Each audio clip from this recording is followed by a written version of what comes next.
আপনারা এখন দেখছেন সনাতন মিডিয়া। সমাগত ভগবানের অনুরাগী প্রিয় ভক্তগণ, সংকীর্তন আচার্য রসজ্ঞ বিদগণ, সন্তজন মহতজন সুদীজন জ্ঞানীজন মান্যজন, শ্রদ্ধাশীলা ধর্মশীলা ভগবতী দেবীমূর্তি ধর্মমূর্তি মাতৃগণ, সকল ভক্ত চরণে চরণারবিন্দে পরার্ধ কোটি দণ্ডবত প্রণতি।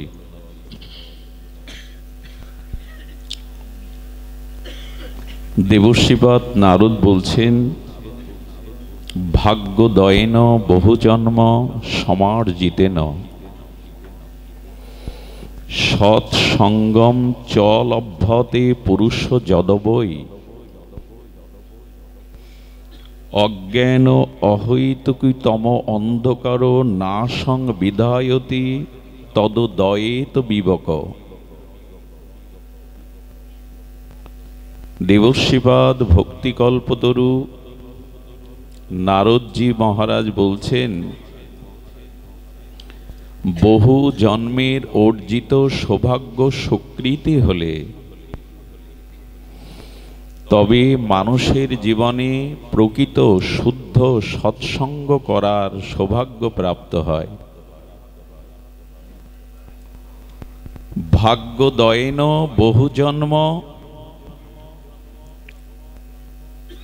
বহু জন্মের অর্জিত স্বীকৃতি সৌভাগ্য অর্জন করলে তবে তিনি প্রকৃত শুদ্ধ মহৎ সঙ্গ সাধু সঙ্গ প্রাপ্ত হন।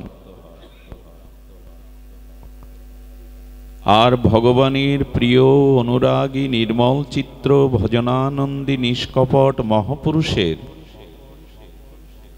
যদি সৌভাগ্যক্রমে সঙ্গপ্রাপ্ত হওয়া যায়, বলছেন অজ্ঞান অহৈতুকী মোহ অন্ধকার ও নাশং,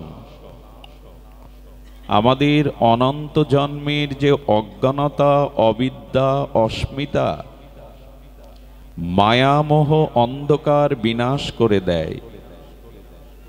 যেমন প্রভাতে অরুণোদয় হলে সূর্য উদয় হলে জগতের অন্ধকার দূর হয়,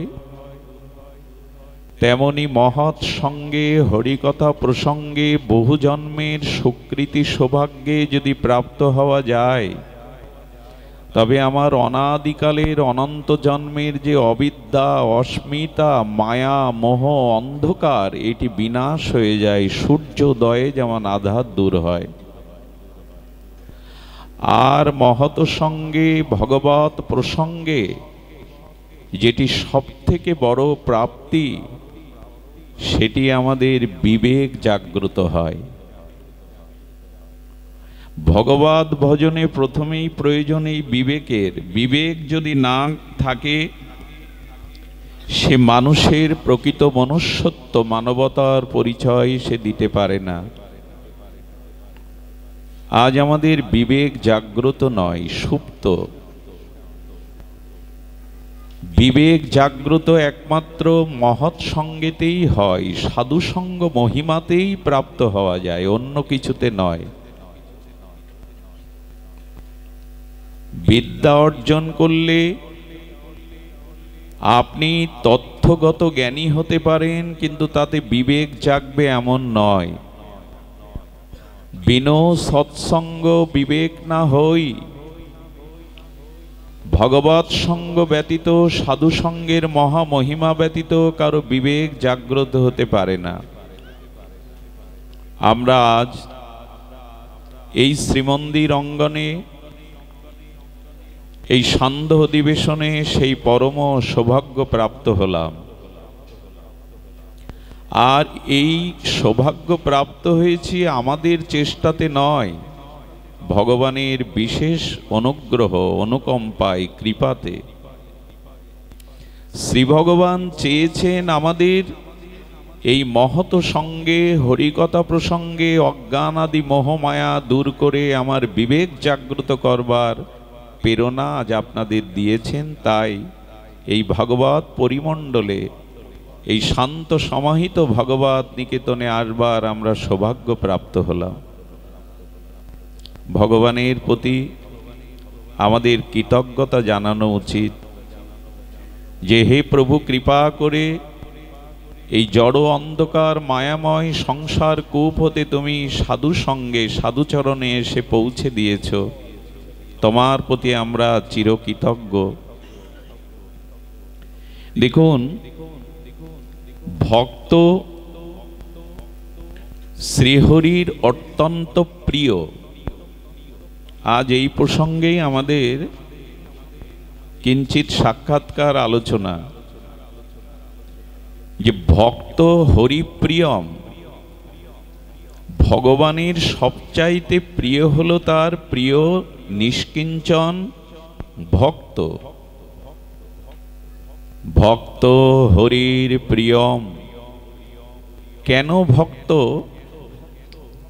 হরির বড় প্রিয়?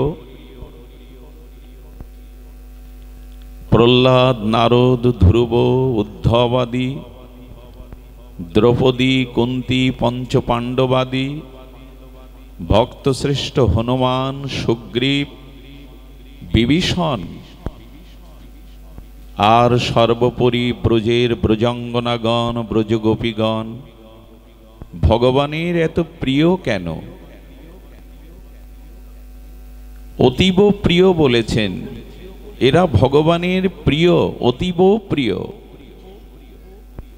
হরি প্রিয়ম। ভক্ত হরি প্রিয় এই জন্য যে প্রকৃত ভক্ত, খুব ধ্যান দিতে হবে, কোলাহল করবেন না, খুব মনোযোগ দিয়ে শুনুন। ভগবানের এরা প্রিয় কেন? একান্ত অন্তরঙ্গ প্রিয় কেন ভক্ত? অন্য কেউ ভগবানের এত প্রিয় হতে পারে না, সবই তো তার সন্তান। সব জীব তো ভগবানের অংশ। সবাই যদি অমৃতের পুত্র হয়, সকলেই যদি ভগবানের অংশানু অংশ হয়, সকলেই যদি তার এই জগতের সৃষ্ট জীব হয়, তিনি সৃষ্টিকর্তা হন, সবার প্রতি তার সমদৃষ্টি থাকা উচিত। কিন্তু ভক্তগণ তার প্রাণের এত প্রিয় কেন? এই প্রশ্নের মীমাংসা হতে হবে। সূর্যের আলো তো কাউকে অপেক্ষা করে না, উপেক্ষা করে না, সকলকে সমভাবে সূর্যের আলো কিরণ দান করে। এটা সূর্যের নিরপেক্ষতা। তেমনি যিনি সৃষ্টিকর্তা, আমরা সকলেই অমৃতের পুত্র, আমাদের সকলের প্রতি সমভাব থাকাটাই ভগবানের নিরপেক্ষতা। কিন্তু এই কথা কেন এসেছে শাস্ত্রে, ভক্ত আমার অতীব প্রিয়? তবে যারা অভক্ত তারা কি তোমার প্রিয় নয়? ভগবান বলছেন ভক্ত আমার অতীব প্রিয়, তার কারণ মাম একং শরণং ব্রজ। ভক্ত মাম একং শরণং ব্রজ, অর্থাৎ আমার অতীব প্রিয় অন্তরঙ্গ ভক্তগণ তারা অন্য আশ্রয় নেন না। খুব ধ্যান দিতে হবে, না হলে এর মীমাংসা আসবে না। ভক্তগণ ভগবানের শরণ নেন কিভাবে? অন্য আশ্রয় ত্যাগ করে। আমাদের ভিতরে অন্য আশ্রয়ের একটা প্রবণতা আছে। ধনের আশ্রয়, বলের আশ্রয়, বিদ্যার আশ্রয়, উচ্চ কুলের আশ্রয়, মোক্ষ প্রাপ্তির আশ্রয়, স্বর্গপ্রাপ্তির আশ্রয়, আমাদের সংসার আবেশ, দেহাবেশ, এই সমস্ত আশ্রয়কে ত্যাগ করে যিনি অনন্য শরণাগতিতে একমাত্র ভগবানকে আশ্রয় করতে পারেন সর্বস্ব পরিত্যাগ করে, সেই ভক্তই ভগবানের অতীব প্রিয়। অন্য একবার অন্য আশ্রয় থাকলে ভগবান সর্বতোভাবে তার আশ্রয় নেওয়া হয় না। দেখুন, ভগবানকে সামনে রেখে যদি আপনি অন্য বাসনা কামনা চরিতার্থ করার প্রয়াস করেন, ভগবানকে অপমান করা হয়। খুব ধ্যান দিন। শ্রী ভগবানের সামনে তার সেবা, তার আনন্দ, তার সুখ ব্যতীত যদি ধন জন বিদ্যা আয়ু মোক্ষ স্বর্গ আপন সসুখ চান, তাহলে ভগবানকে সামনে রেখে ভগবানকে একরকম অপমানই করা হয়। কারণ 1 আর 2 সংখ্যা যখন আসবে তখন 1-এর পরে 2, এই মালা চালাচালি করেন না, মালা রেখে দেন, ওই দিকে নড়াচড়া করলেই ওই দিকে যাবে, মালা যার গলায় রেখে দেন। সুধীজন, 1 এবং 2 সংখ্যা যখন আসবে তখন প্রথমক শ্রেষ্ঠত্ব 1কেই দিতে হবে, 2কে নয়। তো ভগবানের চরণে গিয়ে যদি বীর্য বৈভব যশ খ্যাতি এই জগতের ভোগ বাসনা চাই, তাহলে ভগবানকে 2 নম্বরে নামিয়ে 1 নম্বর আমার বাসনা কামনাকে রেখে দিলাম। এটি ভগবানের অপমান নয় কি? শ্রেষ্ঠত্বের অবমাননা নয় কি? এখানে কোনো বিদ্বানজন এসেছেন, মহৎজন এসেছেন, তিনি যদি আমার গৃহে পদার্পণ করেন আর সেই অতিথি বিদ্বান অতিথি নারায়ণকে যদি বলি আপনি আমার উঠোন ঝাড়ু দিন, ঘর ঝাড়ু দিন, এটা তাকে অপমান করা কিনা? তো যিনি প্রেম ভক্তি দিবেন সেই ভগবানকে ভজনা করে যদি বলি আমার অর্থবিত্ত যশ খ্যাতি সংসারের সুখ দাও, এটা ভগবানকে একরকম অপমানই করা।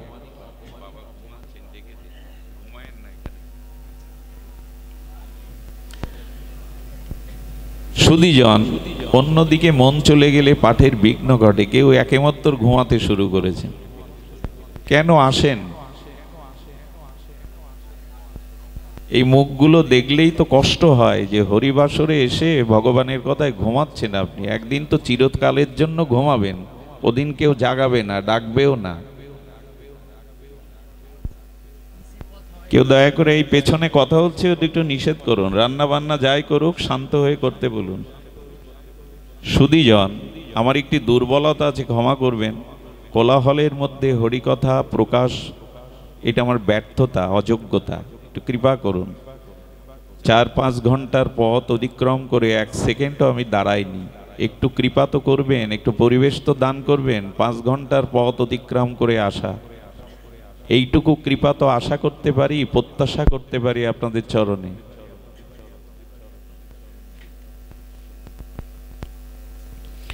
যে কথা বলছিলাম, অন্য আশ্রয় যখনই নেব আমরা তখনই অনন্য শরণাগতি হবে না। অন্য আশ্রয়ের বল শক্তি যখনই আমরা অবলম্বন করব তখনই আমাদের জীবনে ভগবৎ অনন্য আশ্রয় হবে না। মামেকং শরণং ব্রজ, একমাত্র মাম একং, 2 নয়, একমাত্র আমার শরণ নাও, আমি তোমাকে পাপ মুক্ত করব। জীবের একমাত্র শরণাগতির আশ্রয় ভগবৎ চরণ। দেখুন, আশ্রয় কিন্তু ভগবান ব্যতীত আমরা বহু জায়গায় নিয়েছি। এই কথাটি একটু মন দিতে হবে, খুব কর্ণ খাড়া করে শুনতে হবে। বহু জন্ম আমাদের অতীত হয়ে গেছে, আগামীতেও কত জন্মই সংসার চক্রে পরিভ্রমণ করতে হবে জানি না। কিন্তু এই যতবার পৃথিবীতে এসেছি, জন্মেছি, আশ্রয় তো নিয়েছিলাম। পিতার আশ্রয়, মাতার আশ্রয়, পুত্রের আশ্রয়, কন্যার আশ্রয়, গৃহের আশ্রয়, অর্থের আশ্রয়, কুটুম্বের আশ্রয়, ধনের আশ্রয়, সুখের আশ্রয়। তো এই আশ্রয়গুলো টিকলো না কেন? এই আশ্রয়গুলো বিনাশ হয় কেন? বারবার কেন আমাদের আশ্রয় বদলাতে হয়? আর কবে বা এই আশ্রয় থেকে নিষ্কৃতি পাব? এখন যদি প্রশ্ন করা হয় আপনার জন্ম কবে হয়েছিল, আপনি বলতে পারবেন না। না 73 সালে 72 সালে এটা জগতে এসেছিলেন, ভূমিষ্ঠ হয়েছিলেন, তার সাল তারিখ, কিন্তু এই অনন্ত ব্রহ্মাণ্ডে কবে আপনার সৃষ্টি হয়েছিল এটা কারো জানা নেই। জানা আছে কি যে এই পৃথিবীতে কোন প্রাণী রূপে আমার প্রথম সৃষ্টিকর্তাই পৃথিবীতে জন্ম দিয়েছিল? আচ্ছা, জন্মটাও জানি না, আবার এই পথ অতিক্রম করে শেষ হবে কবে? তাও কি আমাকে কেউ বলতে পারবেন? আপনার এই সংসারের গতাগতি আসা যাওয়া সমাপ্ত হবে কবে? যদি শুরুও না জানেন, শেষও না জানেন, তাহলে আর উপায় কি? এইভাবে আশ্রয় বদলান। পুনরপি জননং পুনরপি মরণং পুনরপি জননী জঠরে শয়নম ইহ সংসারে খলু দুস্তরে কৃপা হি পারে ভজ মোরারে ভজ গোবিন্দম ভজ গোবিন্দম ভজ গোবিন্দম মূঢ়মতে। নির্বিশেষ বাদী আচার্য জগৎগুরু শঙ্করাচার্য তিনি এই কথা বলছেন।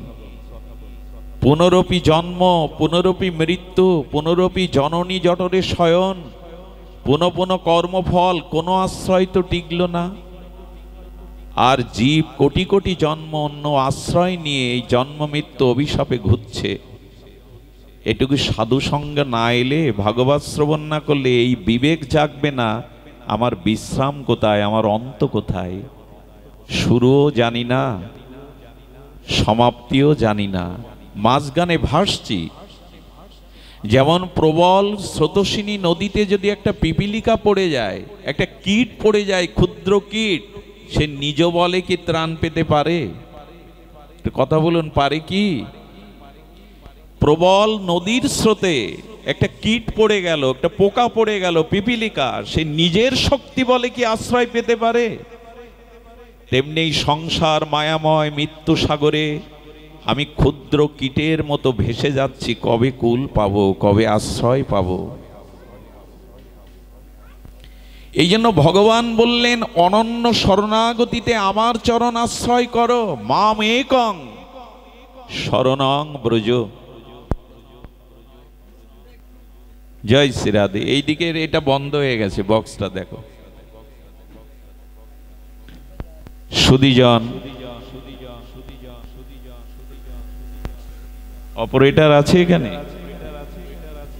এই বক্সটা বন্ধ হয়ে গেছে, খেয়াল করো। জয় শ্রী রাধে। এখানে গতবারও শব্দযন্ত্রে একটা সমস্যা হয়েছিল, আমার স্মরণ আছে, একটু খেয়াল রাখুন। ওখানে বসুন।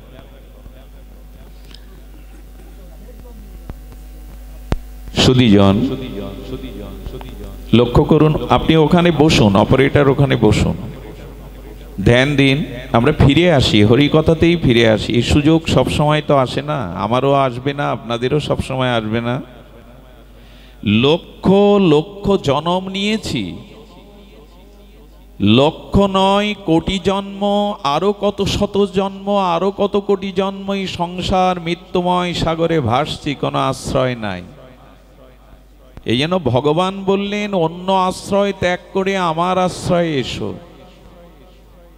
আহা, এটা তার কত বড় করুণা, কত বড় কৃপা। জীবকে এই পুনঃ পুনঃ জন্ম মৃত্যু চক্রের অভিশাপ কাল চক্র হতে নিষ্কৃতির জন্য তিনি আশ্রয় আহ্বান করছেন। মামেকং এসো। সর্বধর্মান পরিত্যাজ্য, কুলধর্ম, দেহ ধর্ম আর এই সংসারের আবেশ যা কিছু ত্যাগ করে গোপীদের মতো ছুটে এসো আমার চরণে, ব্রজবধূদের মতো, ব্রজ গোপিকা সুন্দরীর মতো আমার আশ্রয় নাও। কিন্তু এই বুদ্ধি সহজে হবে না। এটি বিশেষ মহতের কৃপা ছাড়া, শ্রীগুরু বৈষ্ণবের সাধু কৃপা ছাড়া এই বিবেক, এই বুদ্ধি, এই বুদ্ধিযোগ আসবে না যে ভগবানের চরণে। আরো একটা জিনিস দেখুন, আহা কি মর্মস্পর্শী মহা অনুভব বেদ্য বাণী। যে যে আশ্রয় নিয়েছিলাম আমি এ যাবৎকাল, সেখানে আমি শান্তি পাইনি, বরঞ্চ সেখানে মায়ার লাথি খেয়েছি। সংসারে সুখী কে বলুন তো? আপনজনের কাছ থেকেই তো ব্যথা পাচ্ছি রাত দিন। আকাশ থেকে কেউ ব্যথা নিয়ে আমার কাছে আসে না, মাটি ফুঁড়ে কেউ আমাকে ব্যথা দেয় না। যাদের ভালোবেসেছি, যাদের আশ্রয় আছি, তারাই তো ব্যথা দেয়, তারাই তো যন্ত্রণা দেয়। সংসার ও দাবানল। বিশ্বনাথ চক্রবর্তী পাদ বললেন, এই সংসারটা দাবানলের মতো জ্বলছে, এখানে সুখী কে? পুড়ছে তো সবাই, ত্রিতাপ দগ্ধিত অগ্নিতে পুড়ছে। শ্রীমান মহাপ্রভুর মহাবাণী ভবমহা দাবাগ্নি।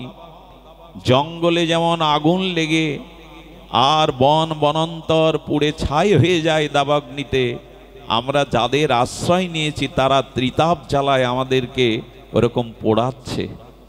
কার হৃদয়ে শান্তি আছে সংসারে? এই জন্য বলছেন এই দাবাগ্নি হতে, এই ভবমহা দাবাগ্নি হতে, দাবানল হতে তোমাকে তো কোনো আশ্রয় শান্তি দেয়নি। দিলে তোমার বারবার আসা যাওয়া হতে হতো না। ব্যথা তো সবাই দিচ্ছে, জ্বালা তো সবাই দিচ্ছে, কিন্তু আমাদের একটা সমস্যা কি জানেন? যারাই ব্যথা দিচ্ছে, যেখানেই ব্যথা পাচ্ছি সেই আশ্রয়ে আবার ছুটে যাচ্ছি। ওই চাই সংসার, স্ত্রী পুত্র ভোগ বিলাস, ওই আশ্রয় আবার চাইছি। কি অদ্ভুত এই বিচিত্র সংসার! আর আমাদের বুদ্ধিও বড় বিচিত্র, মোহগ্রস্ত কিনা। আচ্ছা, মা সন্তানকে কোনো কারণে রাগান্বিত হয়ে চপটাঘাত করছে, বেরিয়ে যা, দূর হয়ে যা বলে অনেক সময় মা।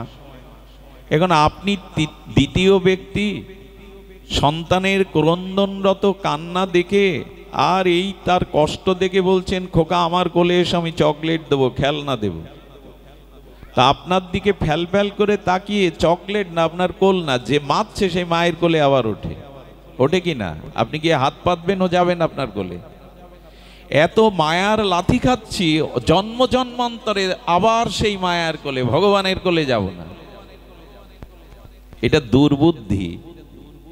এগুলোই বলে মোহগ্রস্ত বুদ্ধি। যেখানে আঘাত পাবো, কষ্ট পাবো, জন্ম মৃত্যু কর্মফল ভোগ করব, ওখানে ছুটে আবার চলে যাও। ওঙ্কারনাথের নাম শুনেছেন, বিখ্যাত যোগীরাজ।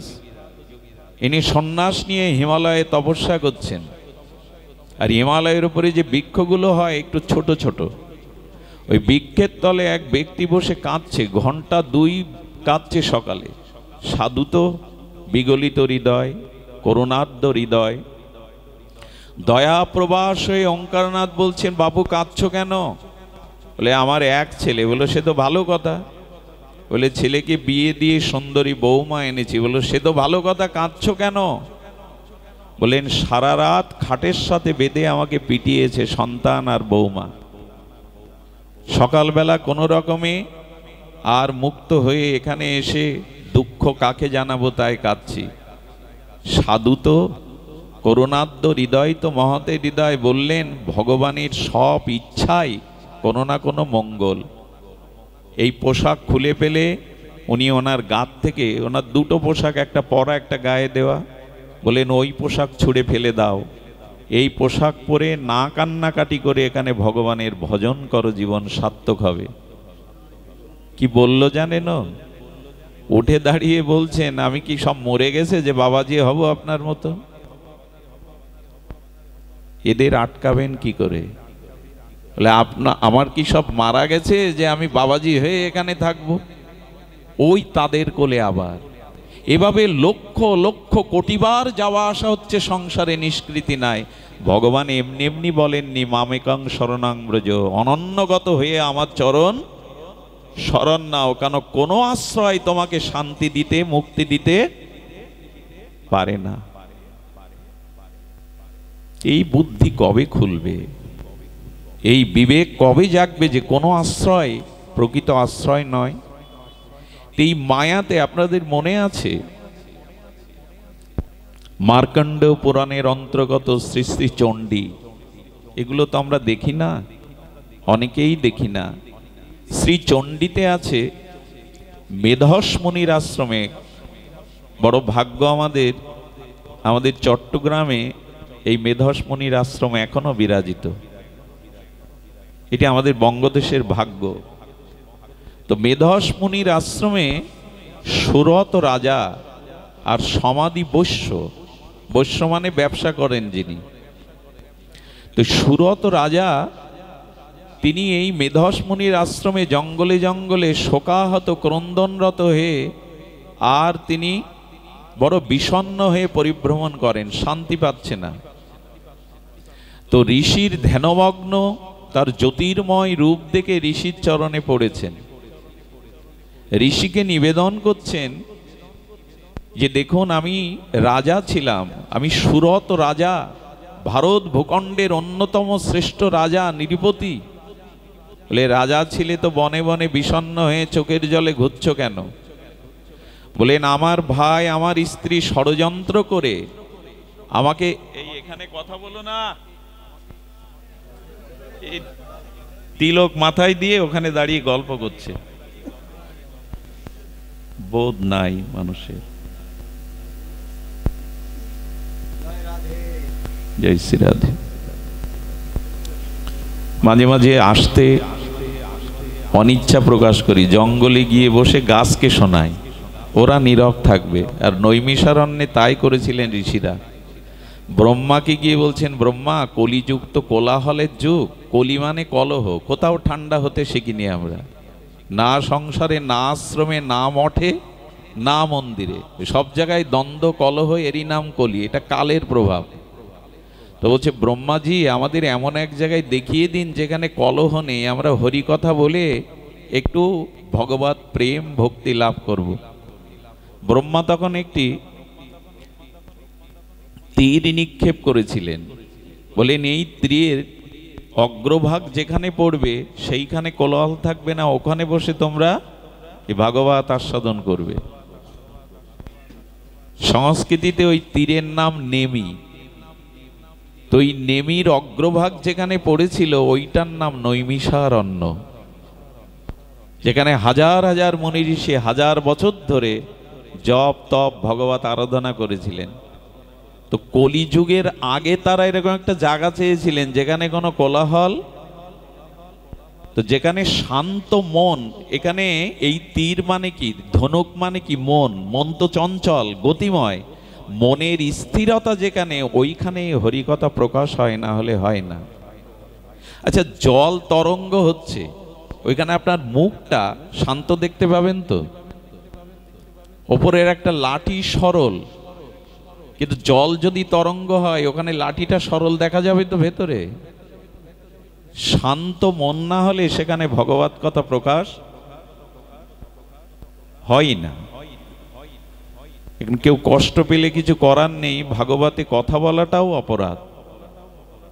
সুধীজন বারবার পথ হারিয়ে ফেলছে, আমি ফিরে আসি। তো সুরত রাজা ঋষিকে বলছেন, আমার স্ত্রী আমার ভ্রাতা আমার পুত্রগণ আমার সাথে ষড়যন্ত্র করে আমাকে রাজ ক্ষমতা থেকে চ্যুত করে, যেমন কংস কি করেছিলেন, তার পিতা সুরসেনকে জেলখানায় বন্দি করে নিজেই ক্ষমতা নিয়ে নিয়েছিলেন। পৃথিবীতে শুধু এখন এরকম হয় না, অনেক আগে থেকে হয়ে আসছে। তো ওই রাজা প্রজাবৎসল ভক্তবৎসল ওনাকে তাড়িয়ে দিয়ে ওনার স্ত্রী পুত্র ষড়যন্ত্র করে ক্ষমতা নিয়ে নিল। এখন উনি জঙ্গলে ওদের অত্যাচারে ওদের প্রাণের ভয়ে পালিয়ে জঙ্গলে এসে ঋষিকে বললেন, যারা আমার সাথে এ জাতীয় বেঈমানি করলো, বিশ্বাসঘাতকতা করলো, রাত দিন শয়নে স্বপনে শুধু তাদের চিন্তা আমি ভুলতে পারছি না, তাদের কথা আমি ভুলতে পারছি না। এরই নাম মোহ বা মায়া। যারাই কষ্ট দেবে, দুঃখ দেবে, যন্ত্রণা দেবে, দেখবেন ওদের কাছে আবার ফিরে যাওয়ার, একেই বলে বহিরঙ্গা ভগবানের দুত্তর্য মায়া। এই মায়া একমাত্র ভগবত ভজনে ছাড়া, শ্রীগুরু বৈষ্ণব মহিমা অনুকম্পাই ছাড়া এই মায়া আপনি নিজ চেষ্টায় কাটতে পারবেন না। তো সুরত রাজা এই বিষণ্ণ বদনে ভারাক্রান্ত মনে জঙ্গলে জঙ্গলে ঘুরছে, ঋষি হাসছেন। যারা ষড়যন্ত্র করলো, যারা বিতাড়িত করলো, তাদের চিন্তায় খাওয়া ঘুম নেই। আচ্ছা একা কি ভালো লাগে? হঠাৎ দেখলেন একজন ব্যক্তি ওই জঙ্গলে প্রবেশ করেছে, ইনি হলেন সমাধি বৈশ্য। বৈশ্য মানে ব্যবসা বাণিজ্য করতেন। ওনারও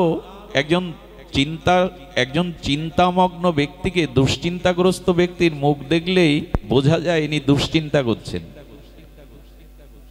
তো সমাধি বৈশ্যকে দেখে সুরত রাজা বললেন, আপনার বিষণ্ণ বদন কেন? আপনিও কি আমার পথের পথিক? বলে হ্যাঁ, আমি ব্যবসা বাণিজ্য করে অনেক আয় উন্নতি করেছিলাম, আমার সমস্ত ধনসম্পত্তি জাল করে লিখিয়ে আমাকে ঘাট ধরে তাড়িয়ে দিয়েছে। এখন আমিও তাদের চিন্তা ভুলতে এই দুইজন মেধস ঋষির কাছে বললেন, কেন আমাদের এমন হচ্ছে? যারা ষড়যন্ত্র করলো, যারা কষ্ট দিয়ে পথে নামালো, তাদের কথা কেন ভুলতে পারছি না? এইখানে এই ভাবনাটায় আসবে, আমরা যে যে আশ্রয় নিয়েছি ওই আশ্রয় আমরা কষ্ট পাবো, জন্ম মৃত্যু অভিশাপ পাবো, তবু ওই আশ্রয় ভুলতে পারি না আমরা। এই হলো মায়া। আর এই মায়াকে জয় না করলে ভগবানকে পাওয়া যাবে না। এই জন্য গোবিন্দ বললে অন্য আশ্রয় ত্যাগ করো। অন্য আশ্রয় কোটিবার নিয়েছো কিন্তু শান্তি পাওনি, নিষ্কৃতি পাওনি, ওই তোমাকে টেনে নিয়ে যাবে। তখনই মেধস ঋষি বলেছিলেন যে ভগবানের বহিরঙ্গা মহামায়ার শক্তি এটা, তোমরা মহামায়ার আরাধনা করো, মহামায়ার কৃপাতেই এই মায়া মহামায়া দূর করলে ভগবৎ শক্তির দ্বারা তখন তোমরা শান্তি পাবে। এই প্রথমে বাসন্তী পূজা যেটা হয়, আমাদের অকাল বোধন্ত শারদীয় দুর্গা উৎসব, কিন্তু এই মেধস ঋষির আশ্রমে সুরত রাজা এবং সমাধিবস্য প্রথমে মায়ের পূজা করেছিলেন এই মহামায়ার, এবং মহামায়ার কৃপাশক্তিতে, যোগমায়ার কৃপাশক্তিতে তারা এই মায়াকে পরিত্যাগ করতে পেরেছিলেন। আমি জেলে গেলে জেলারের অনুমতি ছাড়া জেলের বাইরে মুক্তি পাবো? দুর্গা দেবী হলো এই সংসারের জেলার, এই চতুর্দশ ভুবনের জেলার এই মহামায়া আদ্যা শক্তি, গোবিন্দেরই শক্তি, যোগমায়া শক্তি এই মহামায়া দুর্গা। গোবিন্দ বলেছিলেন যারা আমাকে ভুলে যাবে, আমার আশ্রয় ত্যাগ করে এই মহামায়া সংসারে আবিষ্ট হবে, তুমি তাদের এই সংসার কারাগারে পুরে রাখবে, তারা মায়া কবলিত হয়ে দুঃখ ভোগ করবে। মা দুর্গা বলেছিলেন কবে এই মহামায়া সরিয়ে নিয়ে আমি তাদের মুক্তি দেব জেলখানা থেকে? বলে যবে গোবিন্দের চরণে শরণ নেবে, ভগবৎ চরণে শরণ নেবে, তখনই তুমি তাকে মুক্ত করে দেবে। এই জন্য আমাদের এই মায়া মুক্তি একমাত্র ভগবানই দিতে পারেন, তাই অনন্য শরণ নিতে হবে আমাদের। সুধীবৃন্দ, একটু লক্ষ্য করুন তো, ভগবৎ চরণ অনন্যভাবে শরণ না নিলে কার রেহাই আছে? একটু অপূর্ব লীলা মনে পড়ল, স্মরণে এলো। আচ্ছা, দ্রৌপদীর যেদিন বস্ত্রহরণ হয় সেদিন কি পঞ্চপাণ্ডব ওখানে ছিল না?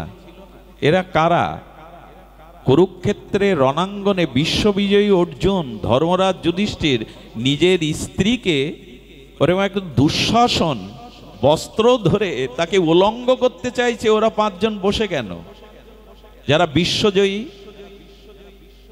দ্রৌপদী কুলস্ত্রী, সতীসাধ্যী রমণী ভীষ্মদেবের কাছে কাঁদছেন, হে পিতামহ, আপনি সূর্যের গতি রোধ করতে পারেন, আপনি দেবব্রত ভীষ্ম, কুলবধূর লজ্জা নিবারণ করুন, রক্ষা করুন আমায়। ধৃতরাষ্ট্রের কাছে গিয়ে কাঁদছেন, আমি সতীসাধ্যী কুলবধূ, আমাকে রক্ষা করুন। সবাই অধবদনে মাথা নিচু করলেন। যুধিষ্ঠির, ভীম, অর্জুন, নকুল, সহদেব তাদের কাছে গিয়ে বললেন, অগ্নি ব্রাহ্মণ সাক্ষী করে জীবন যৌবন আপনাদের চরণে সঁপে দিয়েছে, আপনারা তো রক্ষা করুন। কেউ এসেছিল সেদিন? দ্রৌপদী জগৎকে কি জানালো জানো মা? এই শিক্ষাটি অন্তত নিয়ে যাও। বাবাজি, মায়েরা যারা এসছেন, দেখুন মহাভারতের কৃষ্ণদ্বৈপায়ন বেদব্যাস কি জানাচ্ছেন আমাদের এই লীলার দ্বারা। দ্রৌপদী দেখলেন না, এই সংসারে আমার গোবিন্দ ব্যতীত আমার লজ্জা নিবারণের, আশ্রয় দেওয়ার আর কেউ নেই। যতই পঞ্চপাণ্ডব ভীষ্ম থাকুক, আপনাকে কেউ আশ্রয় দিতে পারবে না।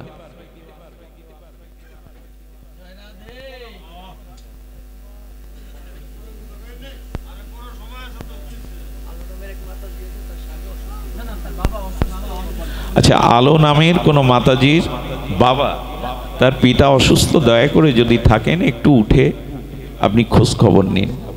জয় শ্রী রাধে, জয় রাধে, জয় রাধে, জয় রাধে।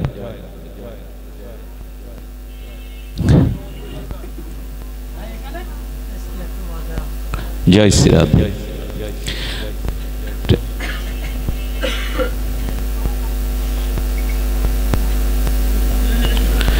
দ্রৌপদী তিনি তার অন্তর বেদনাকে জাগিয়ে চিৎকার করে বললেন, এ জগৎ, এ সংসার, আমার দিকে তাকিয়ে দেখো। পঞ্চ পাণ্ডব যার স্বামী, ভীষ্মের মতো দেবব্রত পিতামহ, ইচ্ছামৃত্যুধারী মহা তপস্বী যার সম্মুখে, আর আজ হস্তিনাপুরের কুলবধূ বস্ত্রহরণ হচ্ছে দিবা ভাগে সকলের সামনে।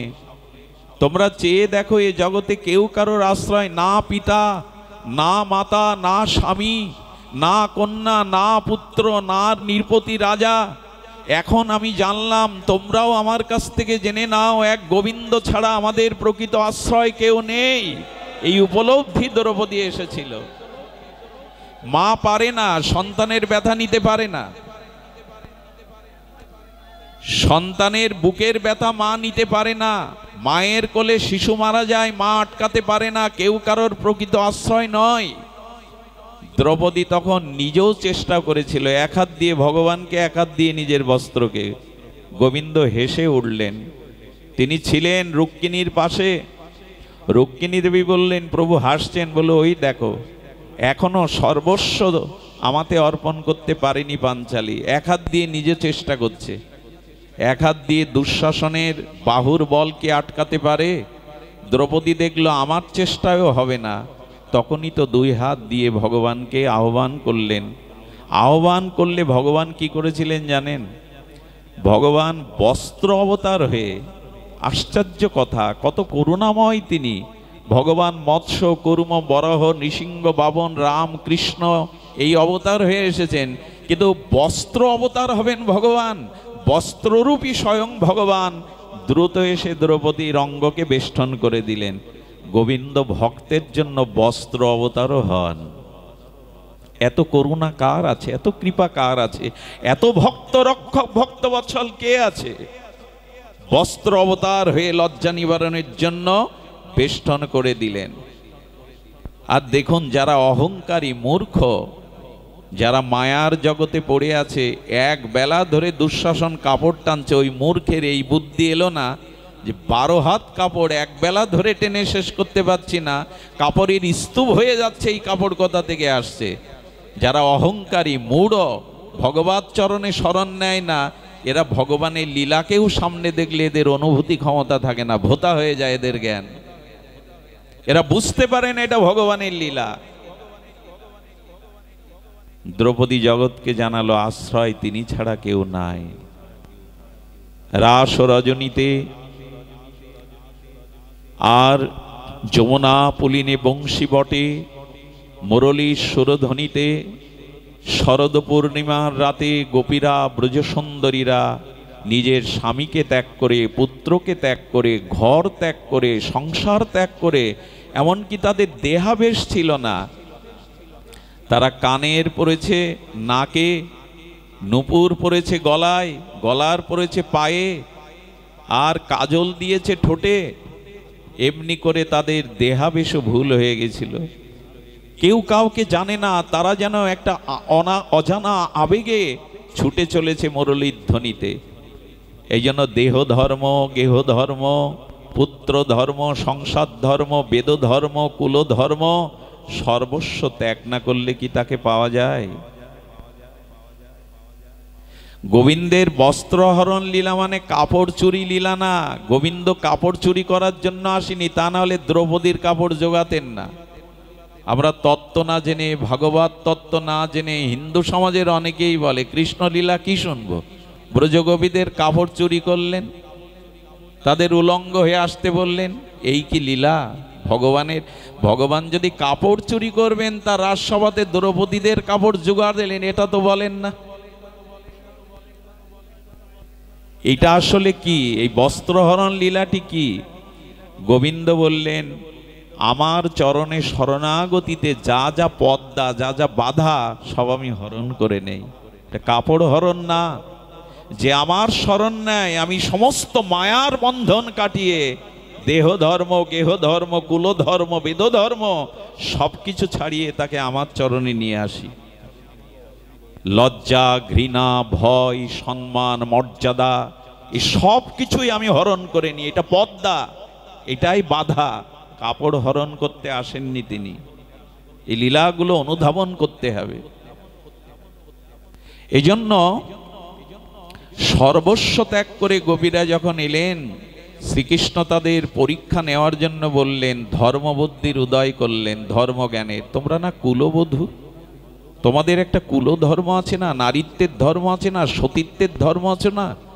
তোমরা আমার বংশীধ্বনিতেই মধ্যরাত্রে পুত্রকে ছুঁড়ে ফেলে, স্বামীকে ফেলে, আর যেসব গোপী যেতে পারেনি, স্বামী বাধা দিয়েছিল, ঘরে খিল দিয়ে আটকে রেখেছিল, তারা মুহূর্তেই গোবিন্দকে বলল, প্রভু এ দেহটাকে স্বামী আটকাতে পারে, কিন্তু প্রাণ তো আটকাতে পারে না।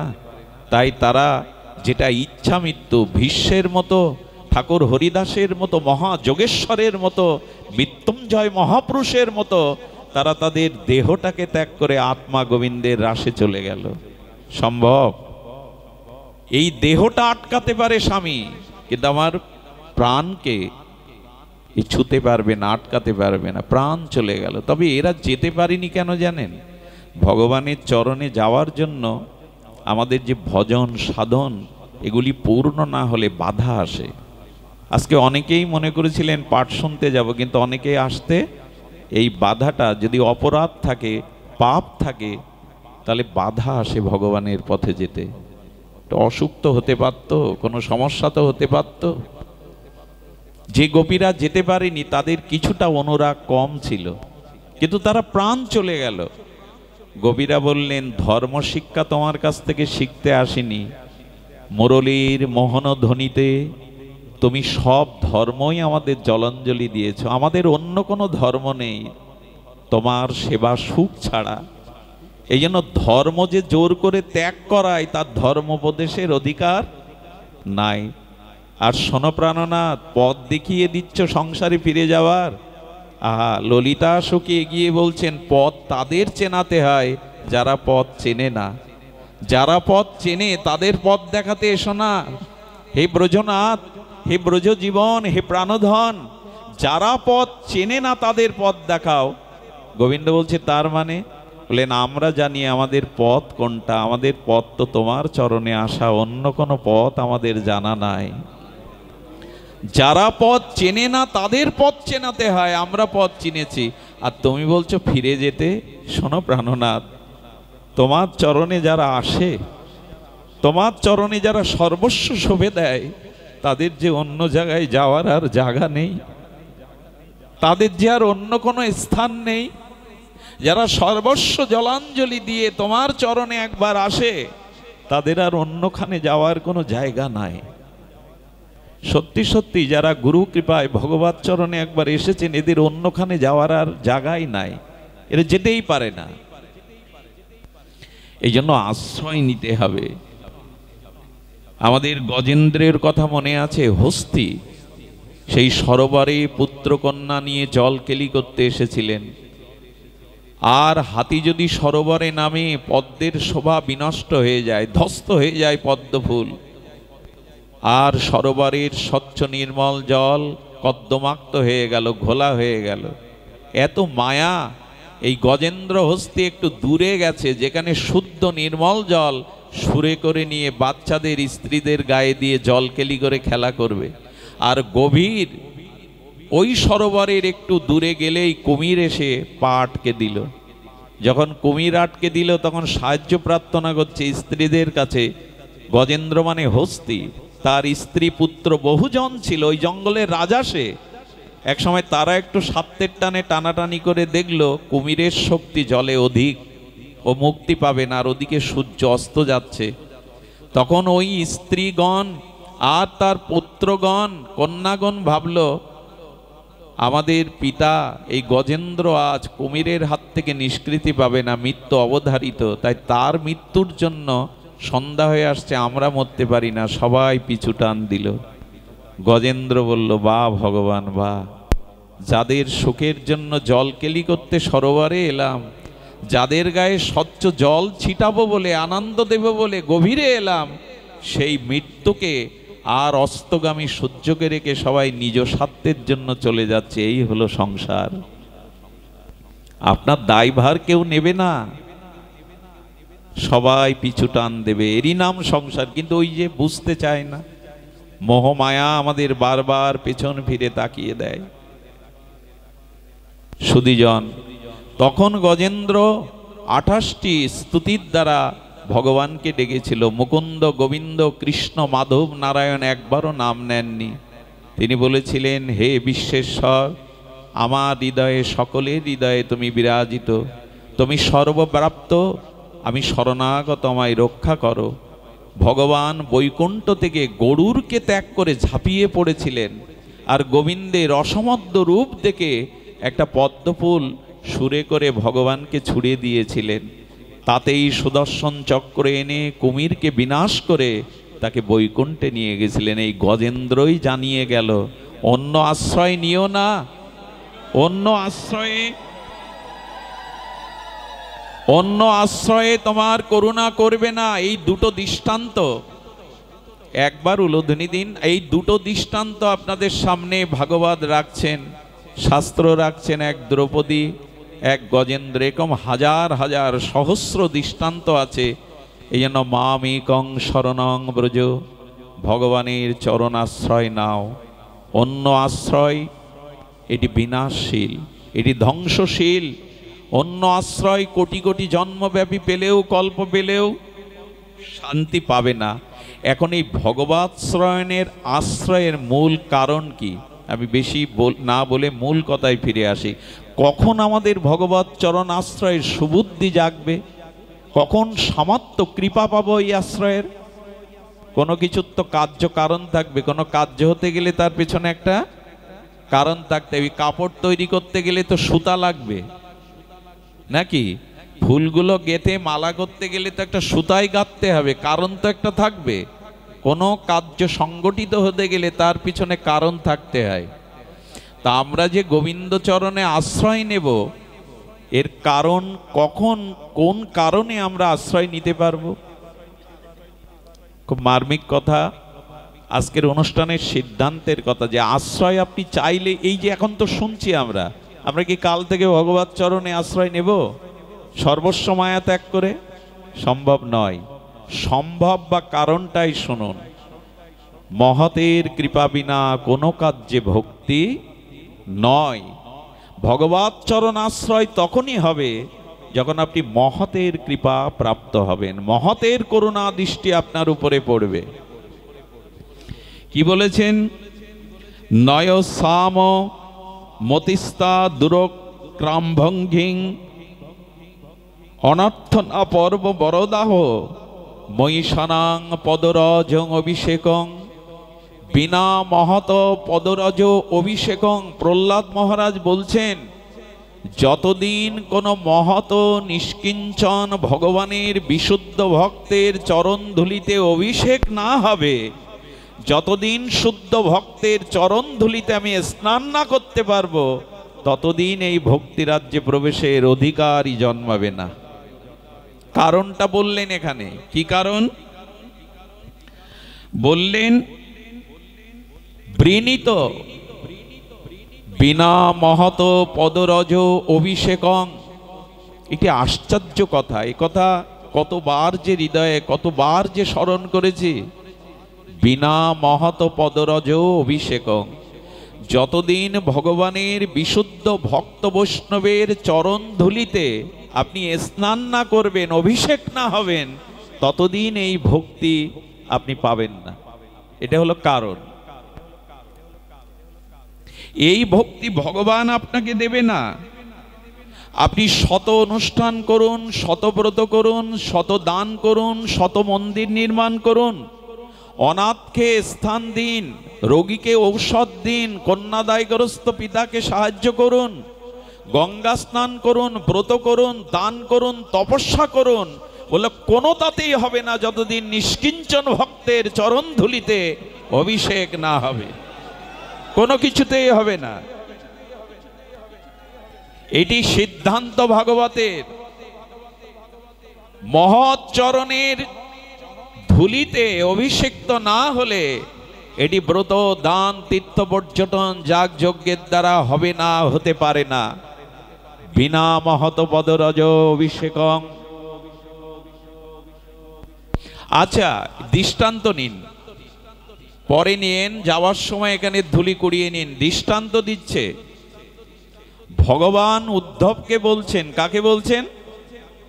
উদ্ধব মহারাজকে বলছেন, উদ্ধব, আমার পুত্র আমার যত প্রিয় না, ভগবানের পুত্র ব্রহ্মা, তার নাভি কমল থেকে জাত প্রজাপতি ব্রহ্মা, আমার পুত্র আমার যত প্রিয় না, আমার চরণ সেবিকা বক্ষ বিলাসিনী লক্ষ্মী যত আমার প্রিয় না, আমার বড় ভাই বলদেব বলরামও আমার কাছে যত প্রিয় না, হে উদ্ধব, তোমার মতো নিষ্কিঞ্চন ভক্ত ওদের থেকে আমার অধিক প্রিয়।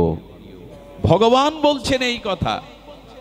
আরে উদ্ধব মহারাজ বৃহস্পতির শিষ্য। কার শিষ্য? আগে বললাম চরণধুলি ছাড়া হবে না, তার দৃষ্টান্ত নিন, প্রমাণ নিন। উদ্ধব ভগবানের প্রিয় সখা, বৃহস্পতির শিষ্য, বুদ্ধিসত্তম। ভগবানের পরে জগতে যদি কারো বুদ্ধি থাকে তো উদ্ধবের, বুদ্ধিসত্তম। তিনি মন্ত্রী প্রবর, সাক্ষাৎ বৃহস্পতির শিষ্য, পরম জ্ঞানী, ভগবানের সুহৃদ বন্ধু। দূর থেকে উদ্ধবকে দেখলে ভগবান মনে করে ভুল করত অনেকেই, একই রকম দেখতে। সারা জীবন কৃষ্ণের সাথে থাকলো, অথচ উদ্ধবের প্রেম হয়নি। এর কারণ কি? দেখুন কত বড় দৃষ্টান্ত, লোমকূপ শিহরণ হয়। স্বয়ং ভগবানের সাথে কাটাচ্ছেন উদ্ধব, অথচ উনি প্রেম পাননি। জ্ঞান পেয়েছিলেন, প্রেম পাননি। এই জন্য তো কৃষ্ণ তাকে ব্রজে পাঠালেন, যাও। গোপীদের সান্ত্বনা দেওয়া, পিতামাতাকে সান্ত্বনা দেওয়ার ছলে নিজ মালা প্রসাদী বস্ত্র পরিয়ে রথে চড়িয়ে পাঠালেন। কেন জানেন? এই উদ্ধব যখন ব্রজে এলেন, নন্দ পিতা যশোদা মায়ের সাথে সারা রাত চোখের জলে তার জ্ঞান প্রজ্ঞা সান্ত্বনা দিয়ে ব্যর্থ হলেন। গোপী সুন্দরী ততিগণ, রাধা ঠাকুরানী, প্রেমময়ীর এই বিরহ মূর্তিগুলো যখন দেখলেন আগুনে পোড়া, কৃষ্ণ বিরহে পোড়া, যারা ঘরে ফিরে যায়নি, জঙ্গলে বসে তাদের বিরহর কথা শুনবেন। আগুন চাপা দিলে যে রং হয়, কৃষ্ণ বিরহিনী বিরহীগণের সেই রকম তাপে তাদের অঙ্গ বর্ণ হয়ে গেছে। সখীগণ বলেছিল, মানুষের বর্ষাকাল 4 মাস বা 2 মাস, আষাঢ় শ্রাবণ ভাদ্র আশ্বিনেও কিছু হয়, কিন্তু উদ্ধব আমাদের বর্ষা ঋতু 12 মাস। কারণ কৃষ্ণ বিরহে তাদের চোখের জল 12 মাসই ফুরায় না। একদিন উদ্ধব দেখছে গোপীদের যখনই দেখি 10 মাস তাদের কাপড়গুলো ভিজে। আচ্ছা, মা যদি সকালবেলা কাপড় কেচে দেয় আর রাত দিন 24 ঘন্টা যদি অঝোর ঝরে, শ্রাবণের বৃষ্টি ঝরে, সে কাপড় শোকায়? গোপীদের চোখের জল রাত দিন ঝরেছে, 100 বৎসর ঝরেছে বিরহিনী গোপী সুন্দরীগণের, তাদের বস্ত্র শোকাবে কোথায়? বসার আসনটা চোখের জলে ছিদ্র হয়ে গেছে। আর গোপীদের এই বিরহ দেখে, আর গোপীদের এই বিরহ কাতরা দেখে উদ্ধব নিজের রাস মুকুট ফেলে দিয়ে, রাস পোশাক অঙ্গে থেকে ছুড়ে দিয়ে ধোলায় লুটিয়ে পাগলের মতো কেঁদেছিলেন। আর বলেছিলেন ব্রজ থেকে আসার পথে, হে প্রেমময়ী, হে ব্রজেশ্বরী, হে করুণাময়ী, আমি এই জন্ম চাই না, আমাকে করুণা করে কৃপা করো, এই আশীর্বাদ করুন, আমি আগামী জন্মে উদ্ধব নয়, যেন ব্রজের কোনো নিকুঞ্জ কাননে একটা গুণ্ম ঔষধি লতা হয়ে জন্মাতে পারি।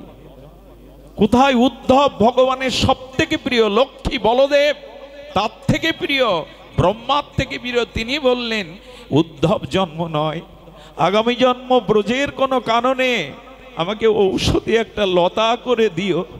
গোপীগণ বলছে, লতা হতে চাইছো কেন উদ্ধব? বলে, তোমরা কৃষ্ণ অনুরাগে যখন ছুটে যাবে প্রাণবধূর কাছে, তোমাদের চরণের একটা ধুলি এসে যেন আমার সেই লতিকায় পড়ে, আমি উদ্ধব ধন্য হয়ে যাব। উদ্ধব চাইছেন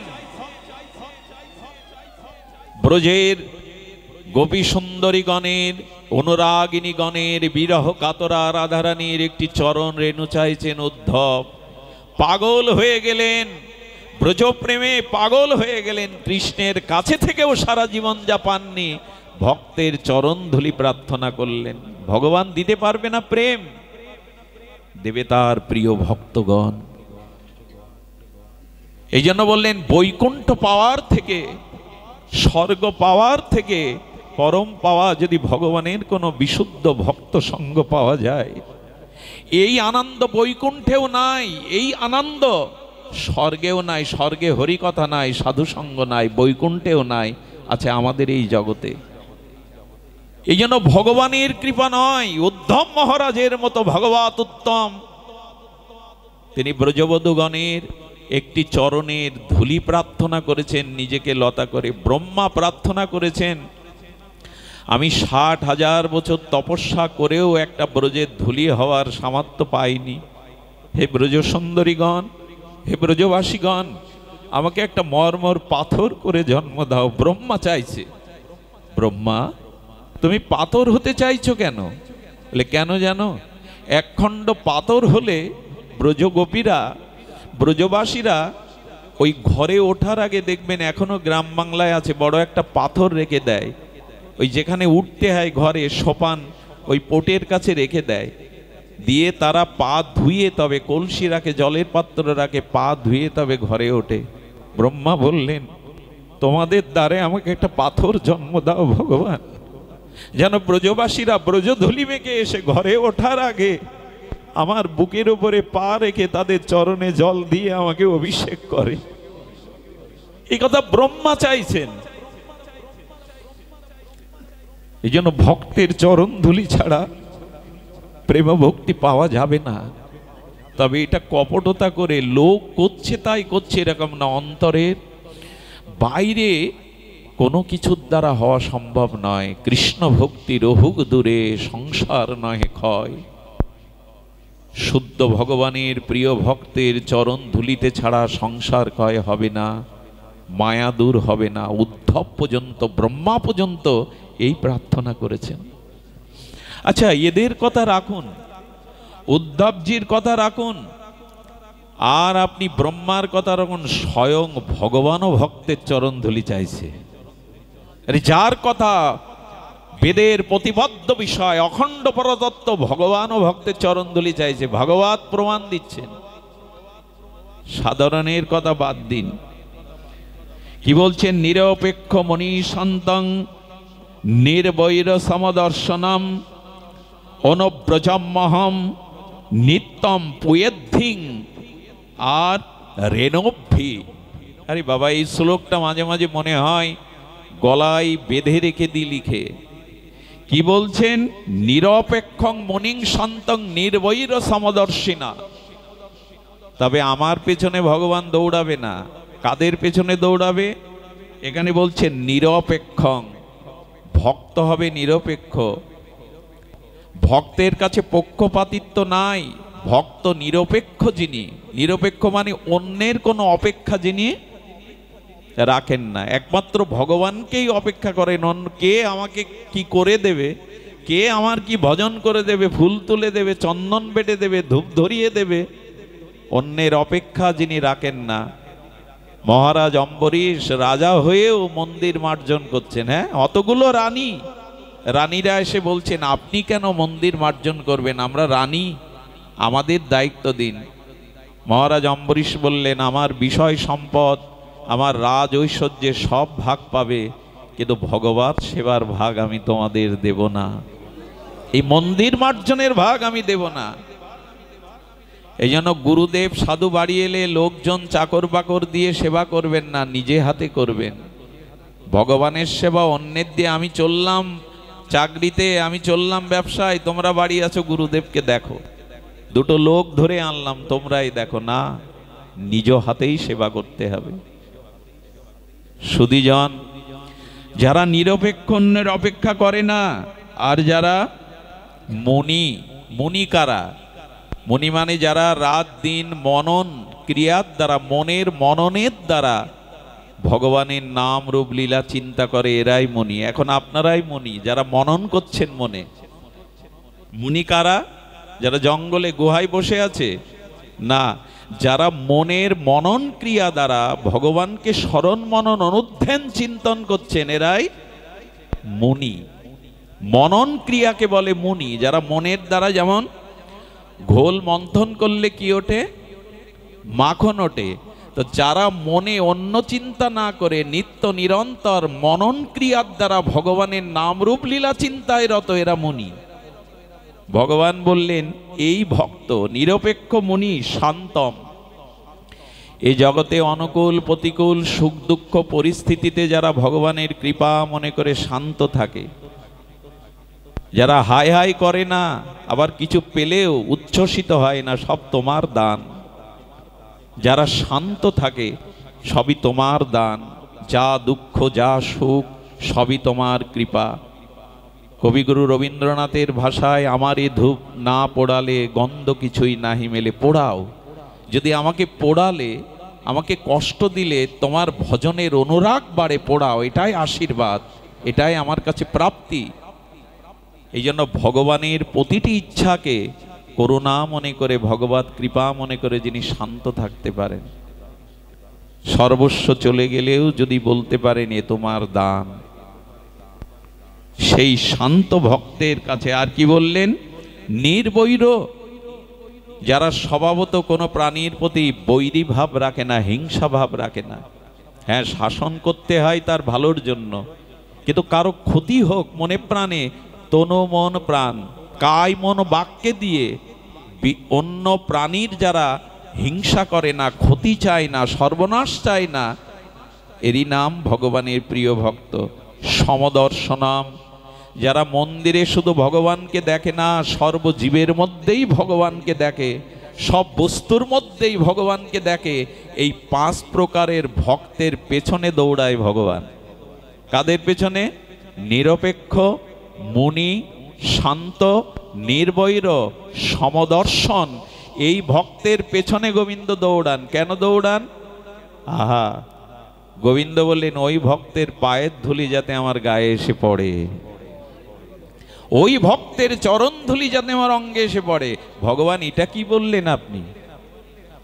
আমার মতো মাদিস জীবের নয়, এই 5 প্রকারের মহিমা যাদের ভজনে আছে, নির্বৈর, সমদর্শন, শান্ত, মুনি, এই সব ভক্তের পেছনে গোবিন্দ দৌড়ান। বড় মার্মিক কথা। কেন দৌড়ায় জানেন? ভগবানের তো আগে চলার কথা, কিন্তু ভগবানের একটা স্বভাব হলো ভক্তের পেছনে চলা, ভক্তের আগে যান না উনি। কেন? ভগবান বললেন আমার ভজন করছে, অথচ আমার কাছে এরা কোনো সুখ চায় না, এরা আমার চরণ সেবা ছাড়া, আমার আনন্দ ছাড়া এরা মুক্তি পর্যন্ত চায় না, মোক্ষ পর্যন্ত চায় না, জগতের যশ খ্যাতি পথ চায় না। তাই আমার মনে হয় আমার ভক্ত যারা নিষ্কামতায় কেবল আমার অহেতুক প্রীতিতে আমাকে ভালোবেসে সর্বস্ব দিয়েছে, ওই ভক্তের কাছে আমি ঋণী হয়ে যাই। ঋণগ্রস্ত ব্যক্তি যেমন, যে ঋণ নিয়েছে, মহাজনের সামনে আগে চলে, দেখলে একটু মাথা নত হয় না, একটু লজ্জিত হয় না? যে মহাজনের কাছ থেকে আপনি ঋণ নিয়েছেন, শোধ দিতে পারছেন না, তাকে দেখলে কি অহংকারে আগে চলে যান? তাকে দেখলে মাথাটা নত হয়, আমি অপরাধী, ঋণী তার কাছে। গোবিন্দ বললেন আমার ভক্তকে আমি শাস্তি, শালক্য, সারূপ্য, সামীপ্য কোনো কিছুই আমার মতো রূপ দিতে চাই, নেয় না। আমার লোক বৈকুণ্ঠ দিতে চাই, নেয় না তারা। আমার মতো শক্তি তাদের দিতে চাই, শাস্তি, সারূপ্য, শালক্য, সামীপ্য আমার কাছে রাখতে চাই, তারা কোনো কিছু না চেয়ে বলে যেন তোমার চরণ সেবা করতে পারি, তোমার ভজন করতে পারি, কোনো কিছু চাই না। তো এই ভক্তের চরণ ধুলি মাখি কেন জানো? ওই ভক্তের কাছে আমি ঋণী হয়ে থাকি সারা জীবন, আমি ওদের ঋণ শোধ করতে পারি না। আরেকটি কারণে ভক্তের চরণ ধুলি ভগবান নেন। খুব মার্মিক কথা গো। কেন নেন? বলে আমার এই দেহের মধ্যে যে এক একটি লোমকূপ আছে, এই লোমকূপে অনন্ত বিশ্ব ব্রহ্মাণ্ড আছে। তাই সেই অনন্ত বিশ্ব ব্রহ্মাণ্ডের যেসব জীব ভগবত বহির্মুখ, কৃষ্ণ বিমুখ, ভক্তের চরণধুলিতে ছাড়া ভক্তি হবে না। আমি ভাগবতেই বলে দিয়েছি, বিনা মহত বদরজং অভিষেকং। এই জন্য ওই ভক্তের চরণধুলি আমার লোমকূপে এসে পড়লে ওই লোমকূপে ব্রহ্মাণ্ডে যারা কৃষ্ণ বিমুখ আছে ওই ভক্তের চরণধুলিতে তারাও ভক্তি পেয়ে যাবে, তারাও কৃষ্ণমুখী হয়ে যাবে। এই জন্য আমি তার পেছনে ছুটি। এ কথার ব্যাখ্যা হয় যে ভগবান ভক্তের চরণধুলি মাখেন। সুধীজন, এ মন গড়া সিদ্ধান্ত নয়, ভাগবত সিদ্ধান্ত। তো ভক্তের চরণধুলি গোবিন্দও মাখছেন। আরে নারদজিকে বলেছিলেন, নারদ আমার মাথার ব্যামো, মাথার যন্ত্রণাও যাবে না যদি ভক্তের পাদ ধুলো না দাও। আরে ভগবান জগৎকে জানাচ্ছেনটা কি? ভক্তের চরণধুলি না দিলে আমার মাথার যন্ত্রণাও যাবে না। কত গভীরতম সিদ্ধান্ত কথা ভাগবতের। এই জন্য অহংকার ত্যাগ করে, অভিমান ত্যাগ করে সরল প্রাণে সাধুর চরণ ধুলি মাখুন।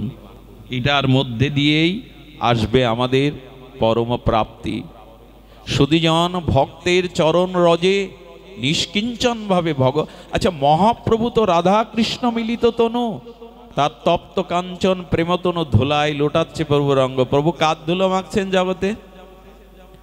গৌরাঙ্গ মহাপ্রভু নিতাই চাঁদ ধুলাই লোটাচ্ছেন হরি বলে। কার ধুলা মাখছেন উনি? ভক্তেদেরই তো ধুলা মাখছেন। স্বয়ং ভগবান নিজ আচরণ করে দেখিয়ে গেলেন।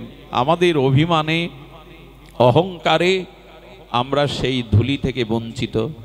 তাই আসুন আমরা ভক্তের সঙ্গে মহত নিষ্কিঞ্চন শুদ্ধ সাধুর চরণ ধুলি ভক্তি ভরে এই অঙ্গকে অভিষেক করায়। তবেই তো ভক্তি হবে, তবেই তো এই ভাবনা হৃদয়ে জাগবে। সুধীবৃন্দ, দেখুন যতদিন এই ভক্তের সেবা, আচ্ছা সেবা চাই, সেবার থেকে এই চরণধুলি মাখা মানে কি? কারো চরণধুলি নেওয়া মানে সেবা। আমি সবশেষে একটু নিবেদন করি, সেবা নিতে শিখেছি। আমাদের এবার থেকে যেন মহতের দৃষ্টিতে, মহতের করুণায় সেবা দেওয়ার ভাব জাগে।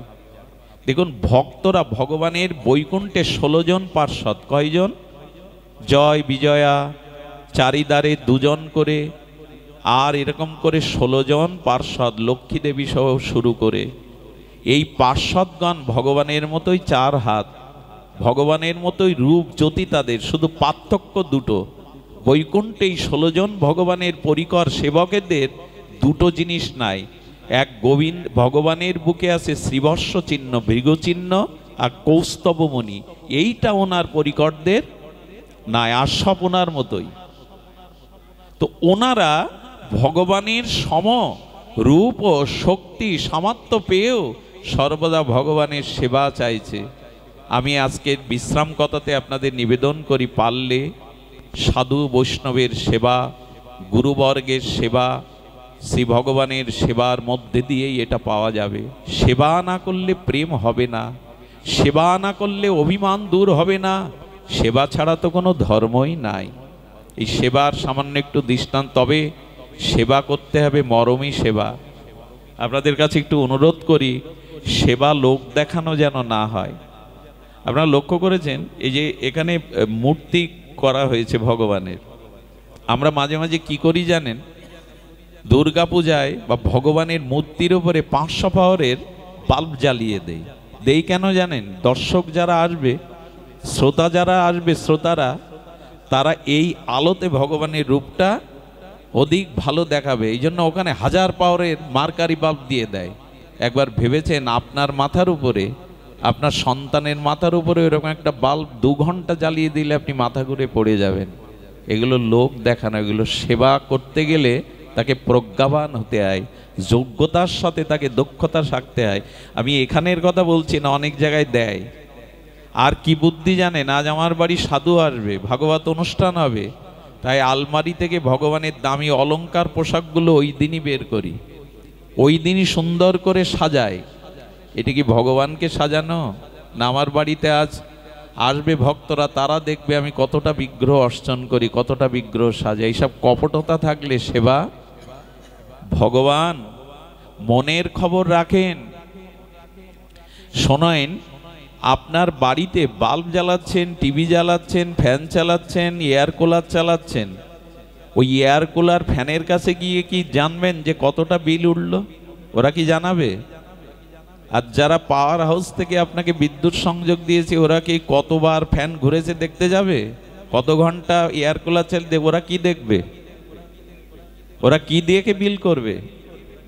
তো যদি অত বড় বিল্ডিং বাড়ির যা কিছু বিদ্যুৎ পুড়িয়েছেন তা কত ইউনিট মিটারে দেখে বলে দিতে পারে, তো ভগবান ও হৃদয় থেকে আপনার মনের ভাবনাটা সব কিছু এন্ট্রি করতে পারে। এই জন্য চালাকি থাকলে এই রাজ্যে কিছু পাবেন না। চালাকি বুদ্ধি থাকলে, লোক দেখানো বুদ্ধি থাকলেই কিন্তু ফাঁদে পড়ে যাবে। এখানে সরল মন চাই, সরলতা চাই। ভগবান সব কিছুই দেখেন, সব কিছুই জানেন, এখানে চালাকি খাটবে না। এই জন্য বললেন গাও গাও সবে গৌরাঙ্গের গুণ, সরল করিয়া মন। মনটাকে সরল করো, শিশুর মতো করো, তবেই তো অধিকারী এই রাজ্যে। বৃন্দাবনের বাবাজিদের মুখ দেখবেন একটা বড় বড় শিশু, 90 বছর বয়স ভজন করছে, কিন্তু তাদের মুখখানা শিশুর মতো। এর কারণ কি? এর কারণ সরলতা না হলে ভগবানকে পাওয়া যায় না। এই জন্য সেবা যারা করবেন তাদের যোগ্যতার সাথে দক্ষতাও দরকার। দক্ষতা না কেমন জানেন? একদিন রামচন্দ্র আর মা জানকী বসে আছেন। মা জানকী আর রামচন্দ্র একটা সুতর্ক দিয়েছেন। কুতর্ক তো ওনারা করবেন না। সুতর্কটা কি জানেন? রঘুপতি রামচন্দ্র বললেন, হনুমান আমার সব থেকে বড় সেবক, আমার থেকে বড় সেবক আর কে? আর হনুমান আমারই সেবক। সীতামা বললেন, না, হনুমান সব থেকে বেশি সেবা করে আমার। আচ্ছা, এই তর্কের মীমাংসা কে করবে? দুইজন যখন এই সুতর্ক দিয়েছেন, রামচন্দ্র বললেন হনুমান আমার প্রকৃষ্ট সেবক, একান্ত সেবক। জগৎজননী মা জানকী বলছেন, না, হনুমতে আমারই একান্ত সেবক। এই দুইজনে তর্ক করতে করতে হনুমানজি সরজু থেকে স্নান করে প্রভুর সেবার জন্য চরণে এসেছেন। সঙ্গে সঙ্গে রাম দাঁড়িয়ে বলছেন, রঘুপতি দাঁড়িয়ে বলছেন, বলো হনুমান, তুমি একবার মুখ দিয়ে স্বীকার করো তুমি একান্তই আমার সেবক। দেখুন, সেবা করতে গেলে কেন বুদ্ধি লাগবে, চেতনা লাগবে, একটু দক্ষতা লাগবে। হনুমান বলছেন, এ যাবৎ পর্যন্ত প্রভু তো এই প্রশ্ন করিনি আমি ওনার একান্ত সেবক কিনা। কিছু না কিছু সমস্যা আজকে আছে। বুদ্ধি দরকার, ভেতরে প্রজ্ঞা দরকার সেবা করতে গেলে। হনুমানকে তখন বলছে, আমার শুনতে পাচ্ছ না কথা? তুমি আমার একান্ত সেবক, একবার মুখ দিয়ে বলো। হনুমান বললেন, প্রভু কখনো এই কথা বলে না, মানে এর ভিতরে কোনো সমস্যা আছে, রহস্য আছে। বললেন প্রভু, এই যেই ওহু বলেছেন সেই সীতামা আনন্দে লাফিয়ে উঠেছে। হনুমান, তাহলে বলো তুমি আমার একান্ত সেবক, পরাকাষ্ঠা সেবক? দুইজন একসাথে উঠে দাঁড়িয়ে একসরে বলছে, তাহলে আমার না ওর না, তো তুমি কার সেবক? হাসি মুখে হনুমান বললেন, আমি রাম সীতা দুইজনেরই একান্ত সেবক, আমি একার সেবক নই। আচ্ছা, যদি বলতেন আমি প্রভুর সেবক, মাকে কষ্ট দেয়া হতো। এই জন্য সেবা করতে গেলে দক্ষতা চাই।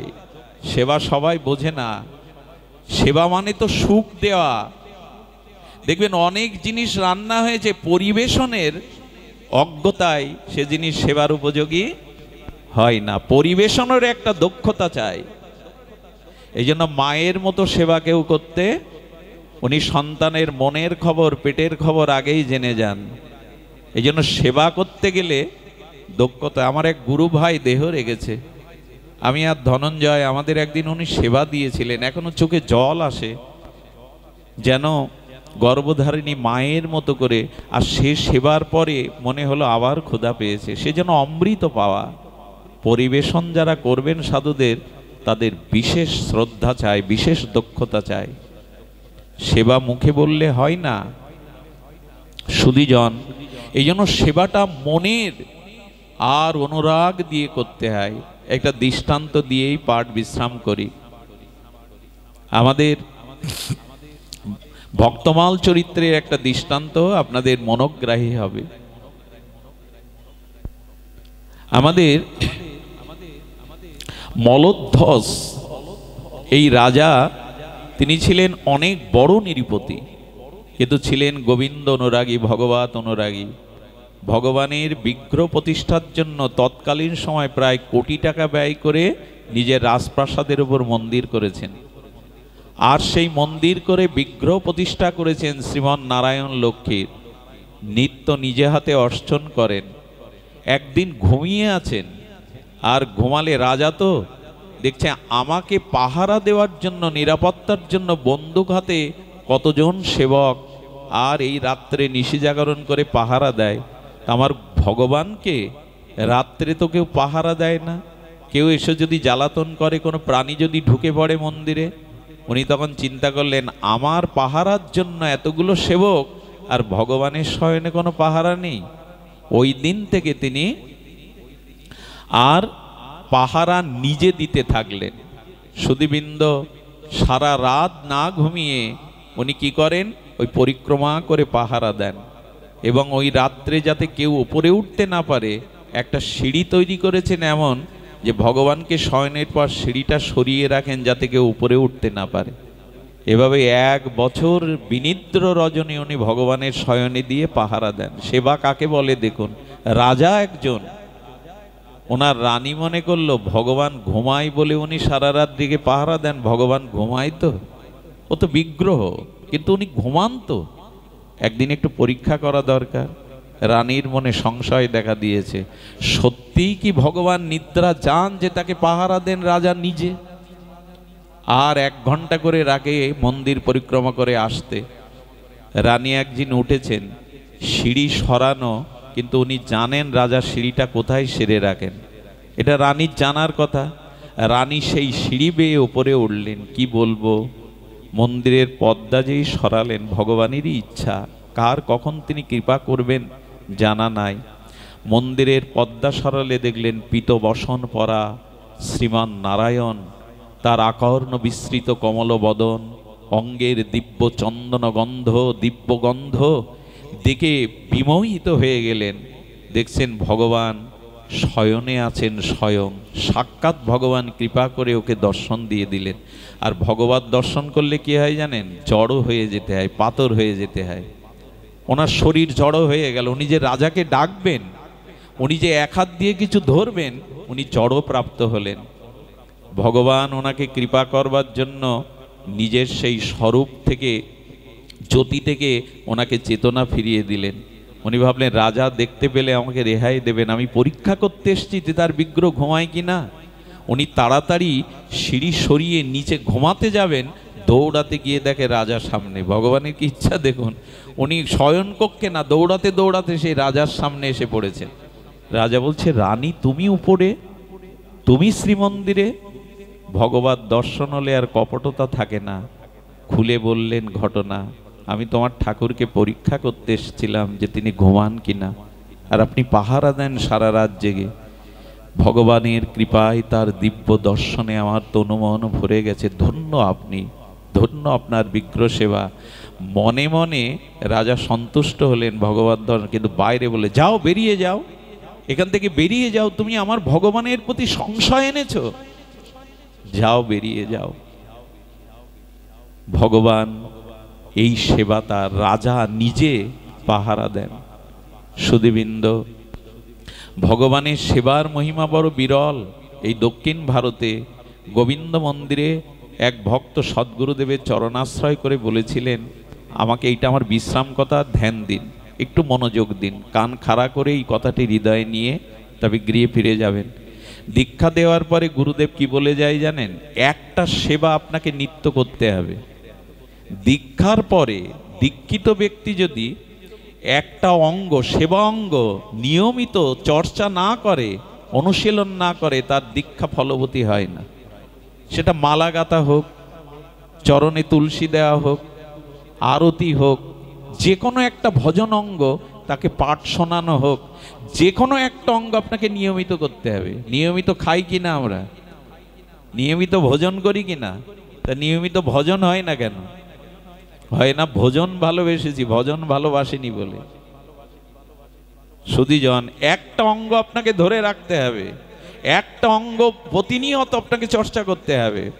পঞ্চভজনাঙ্গের মধ্যে মথুরায় বাস, শ্রদ্ধায় শ্রীমূর্তির সেবন, নালে হরিনাম সংকীর্তন, না হলে ভাগবত শ্রবণ, না হলে সাধু সঙ্গ, যে কোনো একটা অঙ্গ আপনাকে নিয়মিত করতে হবে। ওনাকে বললেন সিঙ্গার আরতির আগে ওই যে মালি ফুল রেখে যায়, তুমি একটা ফুলের মালা গেঁথে গোবিন্দের গলে দেবে, তারপরে সিঙ্গার আরতিটা মধুময় হবে। তবে হ্যাঁ, এই মালা গাঁথা এই সেবার সময় কারোর সাথে কথা বলবে না, মৌন থাকবে। সুধীবৃন্দ সেই থেকে শুরু হলো তার মালা গাঁথা। ভোরবেলা উঠে স্নান করে তিলক নিয়ে মালা গাঁথেন। একদিন পূজারী সেবায়েত কি করেছেন, ভগবানকে অঙ্গরাগ করতে গিয়ে ভগবান সাক্ষাৎ বললেন, ওকে ডেকে দাও তো যে মালা গাচ্ছে। এসে বলছেন আপনাকে সাক্ষাৎ ভগবানই ডাকছে। উনি ও কথা শুনলেন না, গুরুদেব বলে দিয়েছেন অর্চনের সময় ভজনের সময় কারোর সাথে কথা বলবে না, পেছন ফিরে তাকাবে না। সুধীবৃন্দ এইটাই নিয়ম, ভগবানের যখন সেবা করবেন ওই সময়টুকু অন্যকে দেবেন না, মৌন থেকে করতে হয়। সর্বস্ব অর্পণ করে তনুমন প্রাণ দিয়ে তাকে করতে হয়। এই অশৌচকালীন বিগ্রহের সেবা নিষেধ করে সংসারীদের কেন জানেন? আমার বাবা মরে গেছে, আমি ঠাকুর সেবা দিতে গেছি, ঠাকুরের মুখের দিকে তাকিয়ে কার কথা মনে পড়বে আমার? ওই যে বাবার কথা মনে পড়ে চোখ আসবে, ওটা মায়া। অশৌচ মানে অসুচি না, ওই মায়া আসার নামই হলো অশৌচ। এই জন্য ওই কটা দিন অন্যের দিয়ে বা পাশে মন্দির থাকলে, ভক্ত গৃহ থাকলে বিগ্রহটা ওখানে ফুল জল দিয়ে নিতে হয়। অশৌচ মানে অসুচি না, ওই যে মায়া এসে যাচ্ছে ভগবানের সামনে, এটাই কারণ গৃহীদের জন্য। তো উনি কি করেছেন বলছেন, দুইবার ভগবান ডেকেছে উনি জাননি। মালা গাঁথা শেষ হলো, মালাকে প্রণাম করে মালাকে রেখে তখন গুরুদেব এসে বললেন, ভগবান তোমাকে দুইবার ডেকেছে, যাওনি কেন? ভগবানের সম্মুখে যাওয়ার পর ভগবান ক্রোধ বলছেন, বেরিয়ে যাও, তোমার মুখ দেখতে চাই না। আমি তোমাকে স্বয়ং ডেকেছি, তুমি আসবে না? হাসি মুখে করজোরে বললেন, কার কথা শুনবো, গুরুদেবের কথা না আপনার কথা? আপনি তো গুরুদেবের স্বরূপ, কার কথা শুনবো বলতে পারেন? ভগবান এই গুরু ভক্তি দেখে, সেবা নিষ্ঠা দেখে প্রকট হয়ে বললেন, আমি তোমাকে পরীক্ষা করছিলাম তোমার ভজনে কত নিষ্ঠা, আমি তোমাকে পরীক্ষাই করছিলাম তোমার ভজনে কি নিষ্ঠা। ভগবান তাকে চরণে কৃপা দিয়ে দিলেন, ভজনে নিষ্ঠা নিয়ে সেবা করুন। ভগবত সেবা ভিন্ন, ভক্ত সেবা ভিন্ন, আমাদের প্রেম ভক্তি জাগতে পারে না। আজ এইটুকুই, আপনাদের মঙ্গল কামনা করে এখানেই হরিকথার বিশ্রাম। জয় শ্রী গুরু প্রেমানন্দে গৌর হরি বল।